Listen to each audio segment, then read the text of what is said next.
Welcome back to another episode of Closer Look here across the Village Media Network. Michael Friscolanti is here, our editor-in-chief. I'm Scott Sexsmith. Lots of talk over the last few days about highways. Certainly, we had the president of FNUM on last week to talk about the 2+1 model. Mm-hmm. Today, what the heck? Let's talk about tunnels. Yeah, let's talk about Southern Ontario, the highways, particularly Highway 401. You know, we were just talking before we sat down.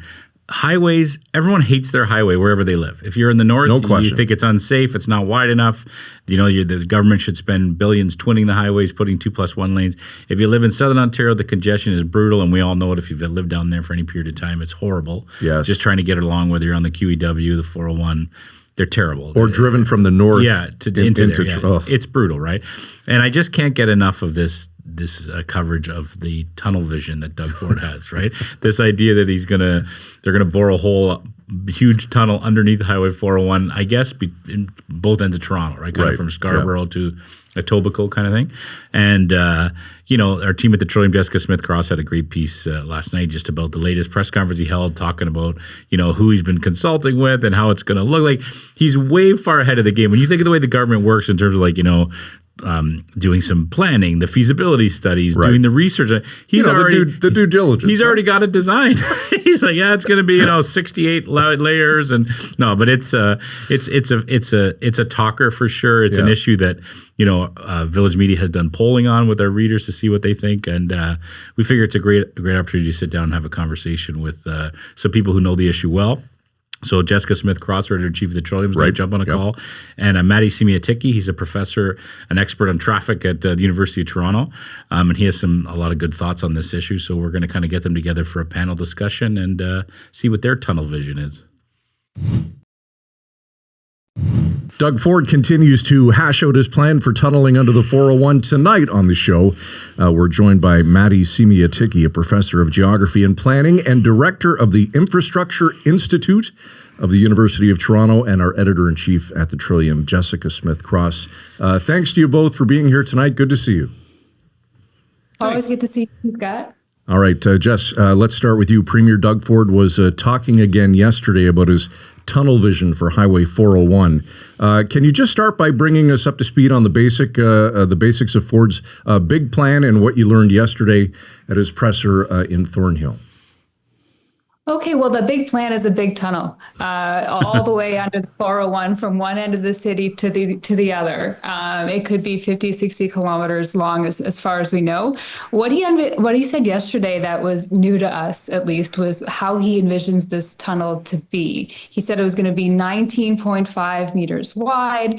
And then he got into this sort of confusing thing about how there would be a lane of traffic going one way, a lane of traffic going the other, and transit underneath. Now, what he actually meant was that there'd be one level devoted to traffic going one way, one level devoted to traffic going the other way, and then in transit underneath. It was kind of shocking because the government has set out to do a feasibility study, to pay somebody to do a feasibility study to see if this tunnel is even possible. So the reporters are all standing there going, this is happening again.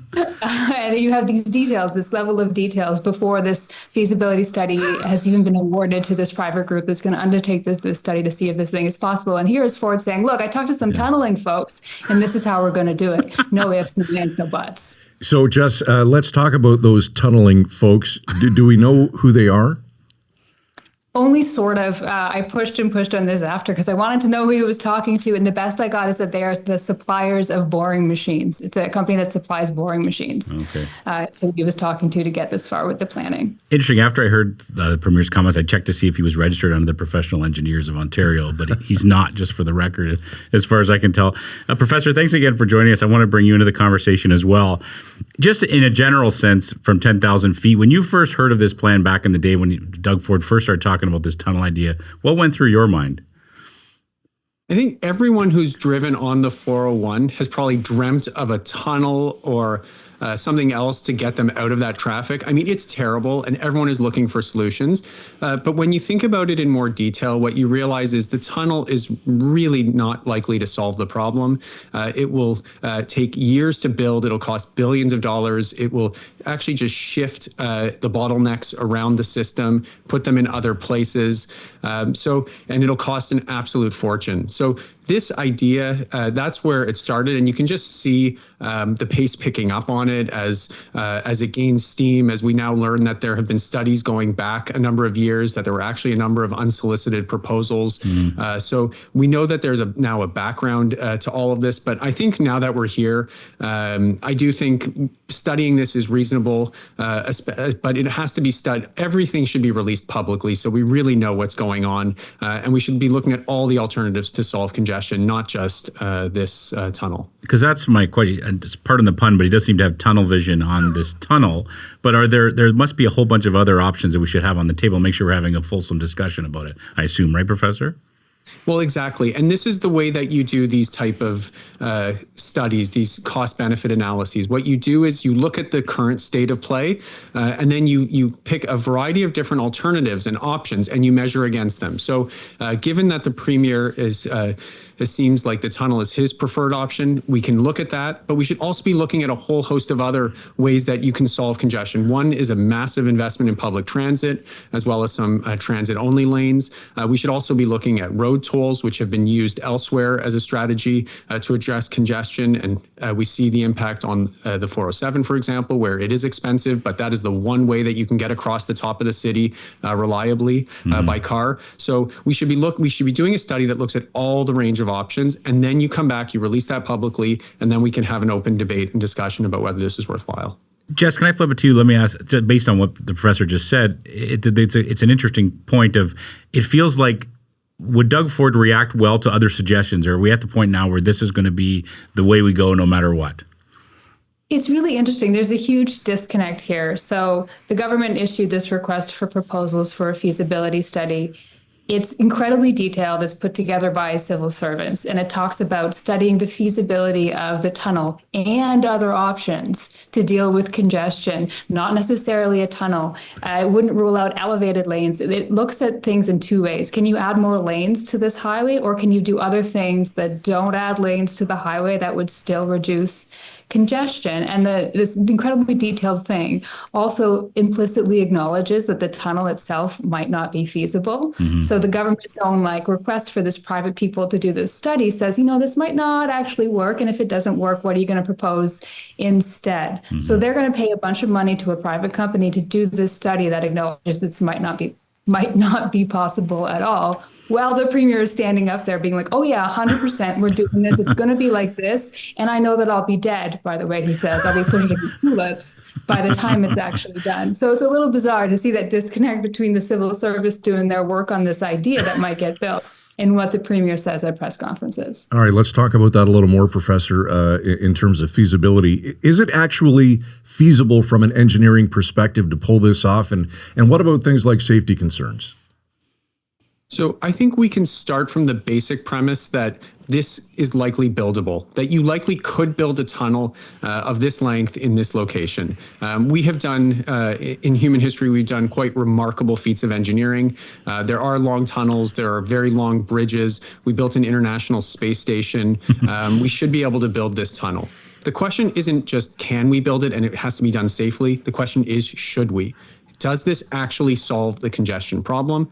How much does it cost? And are there better alternatives that we could address this issue at a lower cost? And interestingly, the request for proposals that was put together by the civil service actually is a very professional job. It's a good request for proposals. It looks at various alternatives and it sketches those out. But what you typically see in these circumstances is that you also have a parallel political process that's playing out, that this is being discussed in the political realm around congestion mitigation. This is very much speaking to a large portion portion of the Greater Toronto population who drives, who's frustrated with congestion, who's stuck in traffic, and wants someone up there fighting for them, saying, I will cut the gridlock. And these are happening in parallel. Even if it's not the best solution, we're already moving to implementation before we even know if this is both feasible at an appropriate cost and whether it will actually solve the problem. It's a great point, Matti. I want to also ask you, when I hear about this, I keep thinking of Boston. If I remember right, Boston built some big tunnel in the middle of town. And I remember I was actually visiting there maybe 10 or 15 years ago.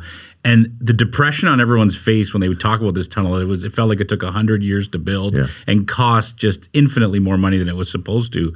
That's kind of the worry for me here. You could say, yeah, we don't know how much it's going to cost, but just the thought of starting a project, would this ever even finish? We know that the costs of this are going to be staggering, that we are going to be putting the whole province's investment in infrastructure into this, a project of this scale, and the amount of time and the amount of disruption too. Keep in mind, even when you're tunneling underneath and people have this impression that it's impact free, all of the dirt that you're tunneling out has to come out somewhere. And so there will be trucks everywhere. There are risks of sinkholes, which we've seen in places like Ottawa where they were tunneling under downtown. That can be disruptive and cause safety issues. So it could be done. It can likely be built, but it will be disruptive. It could be there could be safety issues. And then it likely won't actually solve the problem. So I think these are really how we have to be thinking about it. But we're here now. We should study all the options and then we figure out how to move forward. Just speaking of the politics, what have the opposition parties been saying about this every time it comes up? They're anti-tunnel. Nobody is on side with Doug Ford on this in the legislature. They have preferred other options. Both the opposition parties have talked at various points about buying back the tolled highway, the 407, and then either opening it up to everybody or diverting truck traffic to it is one of their preferred options.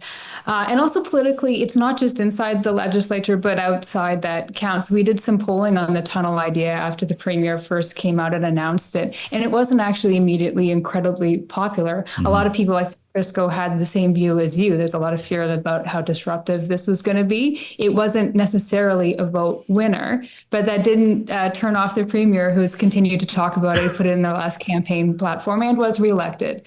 But immediately, a lot of people seem to be expressing through this poll their skepticism of the whole thing. Very interesting. Matti, how does building more lanes make congestion worse, not better?